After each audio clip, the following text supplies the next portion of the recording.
Jadi hari ini aku mau bahas the freedom of a joyful heart. Kita dapat merdekaan kalau ada sukacita. Karena kalau kita mulai seperti yang anak aku, hitung berapa, Judah dapat 2 kue, Bethel hanya dapat 1, mereka hitung-hitung, apa yang terjadi? Sukacita hilang. Bethel bisa senang, aku ada kue. Tiba-tiba dia senang banget, aku ada kue. Dia lihat Judah ada 2 kue, dia sukacita itu hilang. Joy disappears when we keep score. Waktu kita mulai hitung-hitung, sukacita itu hilang. Jadi apa yang kita bisa lakukan? Apa yang kita harus fokus? Yang ada beberapa hal. 1, joy, sukacita shifts our focus. Itu yang ganti fokusnya ke sesuatu yang lebih penting di dalam hidupnya.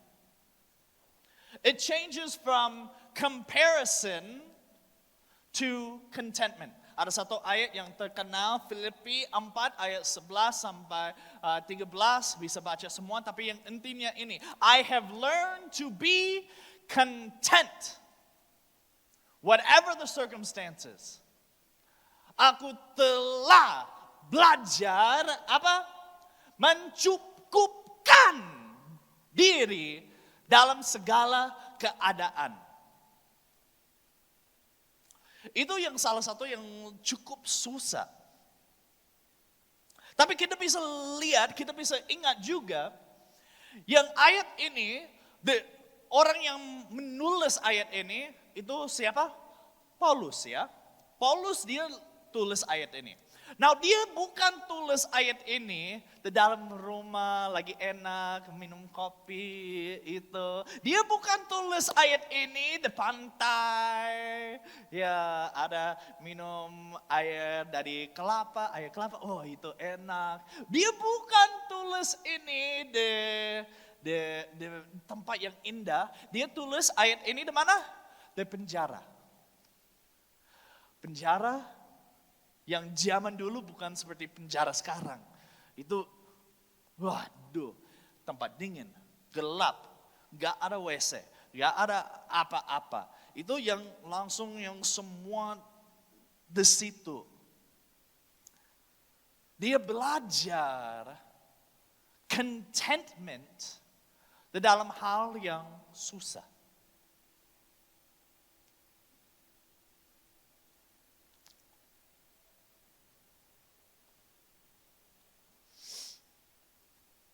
Karena yang sukacita, kita harus ingat, sukacita itu bukan tentang apa yang kita ada, what's around us, what we have, tapi sukacita kita harus ingat itu apa yang kita ada di dalam. Kita ada Yesus Kristus, kita ada sukacita dari Tuhan sendiri. Banyak kali kita lihat yang kita mungkin semua di sini ada sosmed, ada IG, ada FB, ada yang mungkin YouTube, kita nonton yang video-video YouTube. Banyak kali kita lihat foto-foto itu, boleh next slide. Foto-foto itu kita mulai iri hati, kita mau mulai comparing hidup mereka sama yang hidup kita. Kita lihat, mereka bisa jalan-jalan, wah keren banget, aduh. Aku mulai iri hati lihat Pastor Hendrik, dia ke Bali kemarin, gak ajak aku. Gimana sih ini? Aduh, sakit hati langsung. Bisa lihat yang mungkin salah satu keluarga mereka posting foto yang semua senyum-senyum. Oh man, kenapa keluarga aku yang gak begitu? Kita selalu berantem terus di keluarga aku. Kita mulai comparing yang somebody's highlight reel sama our real life. Yang pasti setelah foto itu mereka yang berantem juga. Kita lihat yang orang posting foto yang makanan yang enak. Aduh, kita makan nasi tempe aja. Tapi Pastor Yoksen makan di rumah tua, oh itu yang kue-kue apa itu yang onde, aduh Pastor Yoksen, aduh kenapa posting foto Pastor Yoksen, itu bikin aku yang iri, aduh. Kita mulai comparing hidup orang lain sama yang hidup kita. Kita ada yang salah satu jemaat pindah ke Amerika, kita lihat foto-foto mereka, aduh, kenapa aku tinggal di Peleloan? Aduh.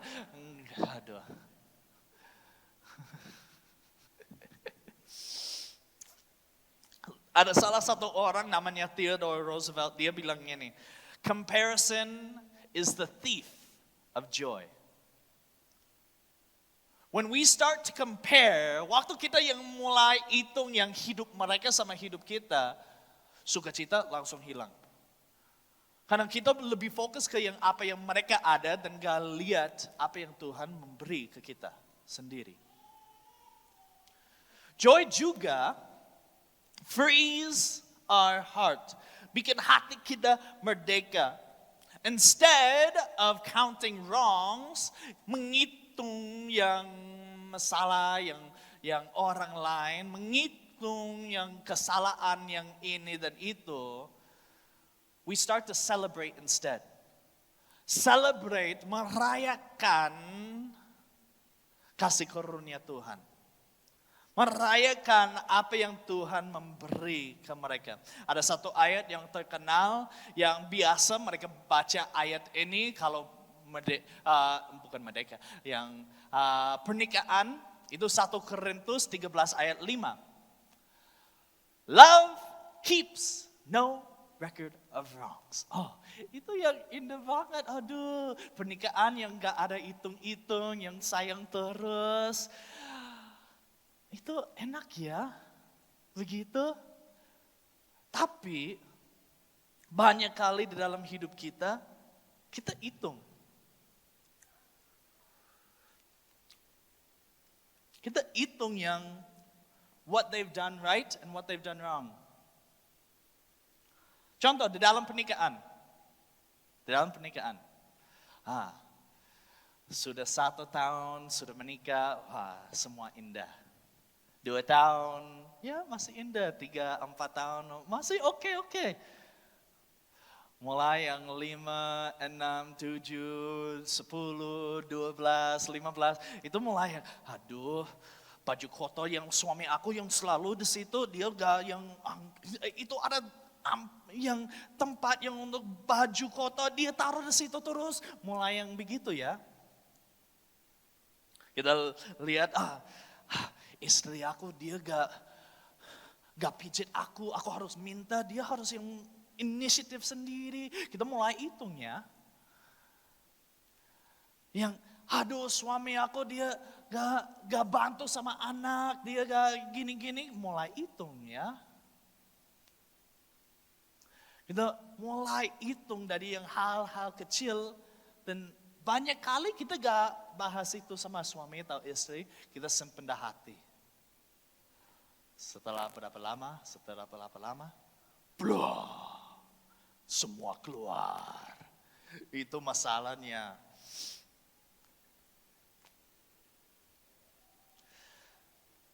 Si joy, sukacita, kalau benar-benar ada sukacita,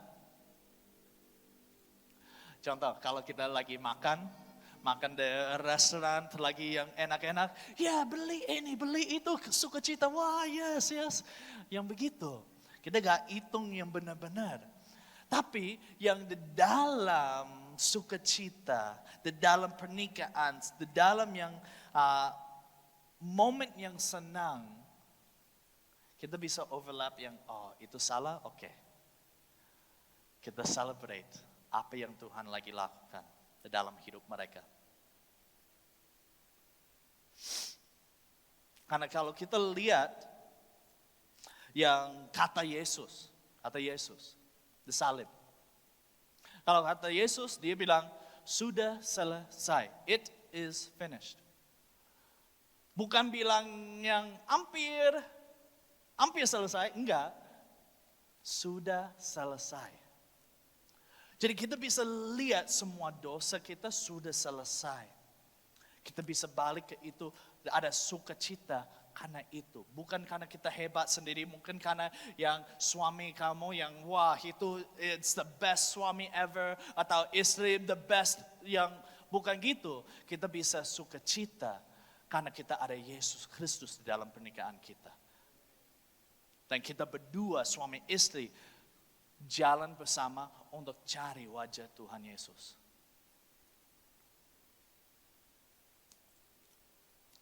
Ada satu orang, nama dia Corrie ten Boom.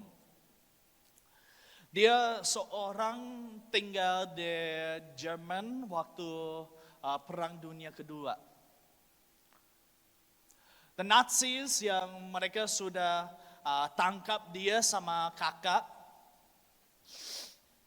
Dan dia tinggal di dalam yang penjara dari Nazis. She was tortured. Kakak dia meninggal di situ. Tapi akhirnya dia bisa keluar, bisa hidup. Tapi kakak dia meninggal di situ. Setelah berapa tahun, ada salah satu penjaga prison di situ, penjaga penjara, begitu? Wah, itu susah, aduh. Penjaga penjara. Tidak, aku masih penjaga penjara. Ada salah satu, dia mau ketemu sama Corrie ten Boom. Dia datang. Itu waktu ibadah. Setelah ibadah, dia datang ke Corrie ten Boom. Dan dia jelasin, aku yang penjaga penjara dari tempat ini. Dan dia bilang ini, dia minta maaf. Dia bilang, maaf, aku yang salah, aku yang ikut yang ada yang salah. Corrie ten Boom, dia langsung frozen. Gak bisa gerak. Karena di dalam hati dia masih belum bisa memaafkan dia. Belum bisa buka hati. Dan dia bilang ini. Di dalam hatinya dia whisper, Jesus, I can't forgive him. But you can. Yesus, aku tidak bisa mengampuninya, tapi engkau bisa. Waktu dia bilang itu, dia angkat tangan, dan waktu dia angkat tangan, tiba-tiba ada sukacita, ada yang memaafkan, yang the feeling of forgiveness penuh di dalam hati dia. Penuh di dalam yang badan dia. Waktu dia tangan yang salam orang itu, dia rasa seperti listrik lewat. Dan semua beban dia ada keluar. Baru dia ada sukacita lagi.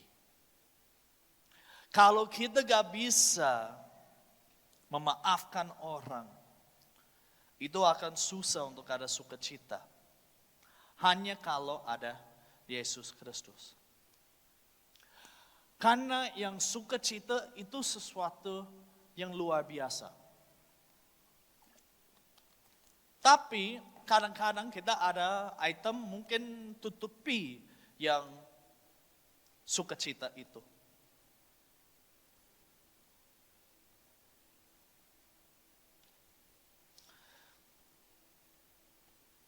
Ini aku ada chairman di sini. Thank you Kak Gary, Kak Yvonne. Itu bagus, aku bisa lihat baju, lihat semua badan, check myself out before I go to church. Tapi kalau ada sesuatu yang mungkin kita belum minta maaf atau ada sesuatu terjadi dalam hidupnya, itu bisa seperti kotoran yang seperti yang aku sakit hati sama Pastor Hendrik. Aku bukan sakit hati, tapi itu contoh ya. I love you. Itu aku bisa sakit hati.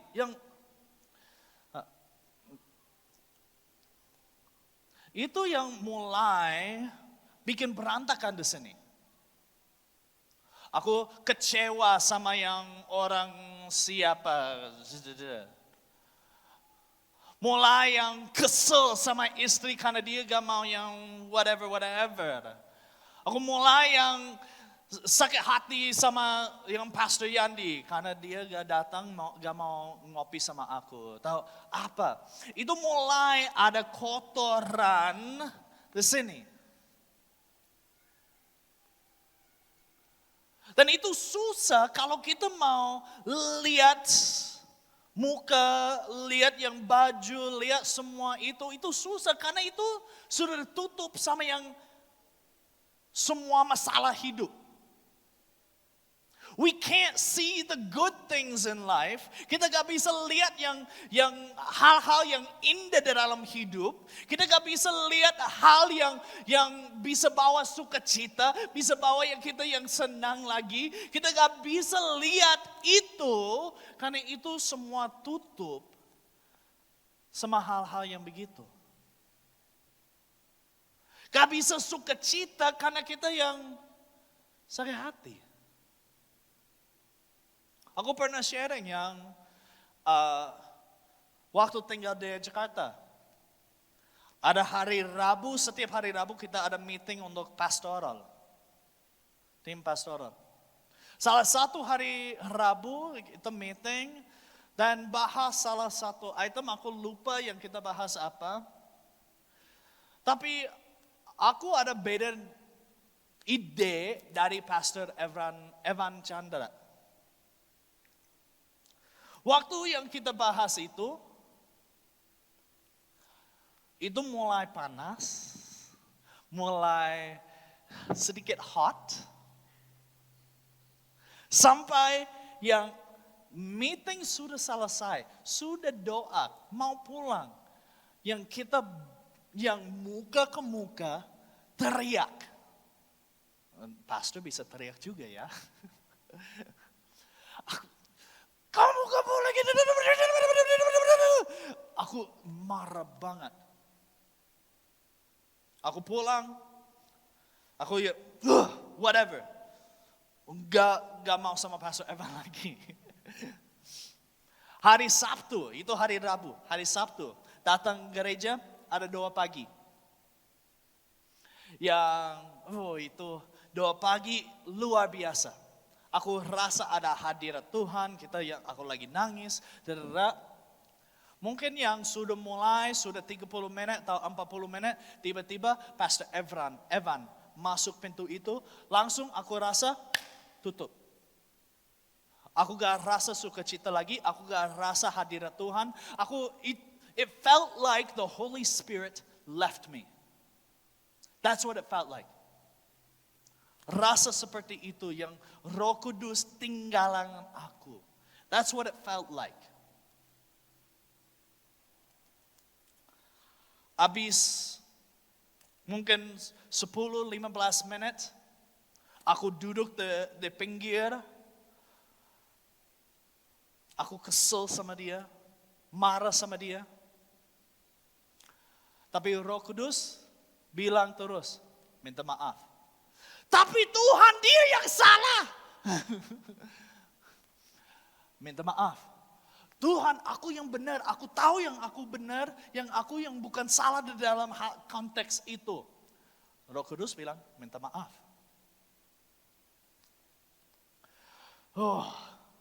Itu paling susah kalau kamu tahu yang kamu gak salah tapi harus minta maaf. It's the hardest thing ya. Bapak-bapak di sini. It's the hardest thing to do. Aku datang ke dia dan aku minta maaf. Aku gak bilang aku salah, karena aku masih percaya yang dalam konteks itu aku yang benar.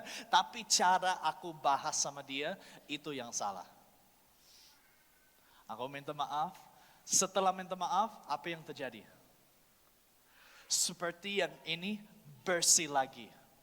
Aku bisa ada sukacita lagi, ada Roh Kudus hadir di dalam ruang itu lagi. It opened everything up.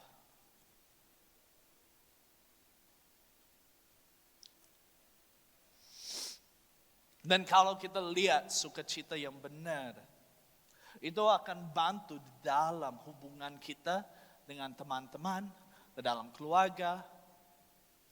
Karena kita berhenti, kita gak kompetisi sama mereka lagi. Not competing who can be better. Tapi ada compassion. We care for one another.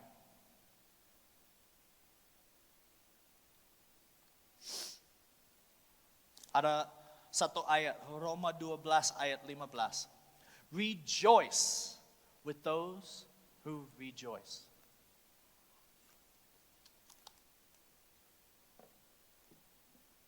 Itu yang sukacita, yang benar-benar sukacita. Kalau lihat orang lain, mereka dapat promosi, mereka dapat yang ini, yang itu, yang apa, dan kita bisa rejoice with them.